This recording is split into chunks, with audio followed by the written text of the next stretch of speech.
IPL 2026 এর 34তম ম্যাচে royal Challengers Bengaluru RCB এবং গুজরাট টাইটান্স GT মুখোমুখি হতে যাচ্ছে। বেঙ্গালুরুর চিন্নাস্বামী স্টেডিয়ামে এই ম্যাচটি যে বেশ রোমাঞ্চকর হবে তা বলাই বাহুল্য। নিচে গ্রাউন্ড রিপোর্ট এবং সম্ভাব্য একাদশ নিয়ে আলোচনা করা হলো। পিচ ও গ্রাউন্ডের ভবিষ্যৎবাণী। Venue Chinnaswamy stadium, Bengaluru. পিচের ধরন: চিন্নাস্বামীর পিচ বরাবরই ব্যাটারদের স্বর্গরাজ্য। ছোট বাউন্ডারি এবং দ্রুত আউটফিল্ডের কারণে এখানে রানের পাহাড় দেখা যাওয়া স্বাভাবিক। 190-200+ রান এখানে খুব একটা নিরাপদ নয়। টস ও শিশির ডিউ: রাতের ম্যাচে শিশির একটি বড় ফ্যাক্টর হতে পারে, তাই যে দল টসে জিতবে তারা সম্ভবত প্রথমে বোলিং করতে চাইবে, কারণ দ্বিতীয় ইনিংসে রান তাড়া করা চেসিং এখানে সহজ। বোলারদের জন্য টিপস: শুরুর কয়েক ওভার পেসাররা সামান্য সুইং পেতে পারেন, কিন্তু সেট হয়ে গেলে ব্যাটারদের থামানো কঠিন হবে।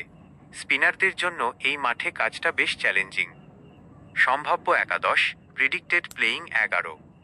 Royal Challengers Bengaluru RCB:1, Virat Kohli 2, Phil Salt উইকেটরক্ষক 3, রজত পাতিদার অধিনায়ক 4, দেবদত্ত পাডিক্কাল 5, জ্যাকব বেথেল বাই Romario Shepherd 6, Krunal Pandya 7, Bhuvneshwar Kumar 8, Josh Hazlewood 9, Suyash Sharma 10, Yash Dayal 11, Nuwan Thushara.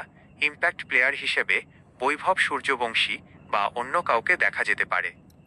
Gujarat Titans D1, Shubman Gill অধিনায়ক 2, সাই সুদর্শন 3, জস বাটলার উইকেটরক্ষক 4, Glenn Phillips 5, Shahrukh Khan 6, Rahul Tewatia 7, Rashid Khan 8, Kagiso Rabada 9, Prasidh Krishna 10, Mohammed Siraj 11, Ashok Sharma. Impact player হিসেবে অনুজ রাওয়াত বা সাই কিশোর আসতে পারেন। ম্যাচ প্রেডিকশন: দুই দলেই বিধ্বংসী ব্যাটার রয়েছে, তবে চিন্নাস্বামীর ছোট মাঠের সুবিধা নিয়ে বিরাট কোহলি এবং রজত পাতিদারদের RCB কিছুটা এগিয়ে থাকতে পারে। তবে গুজরাটের বোলিং অ্যাটাক রাবাদা ও রশিদ খান যদি শুরুতেই আঘাত হানতে পারে, তবে ম্যাচ যে কোনো দিকে ঘুরতে পারে।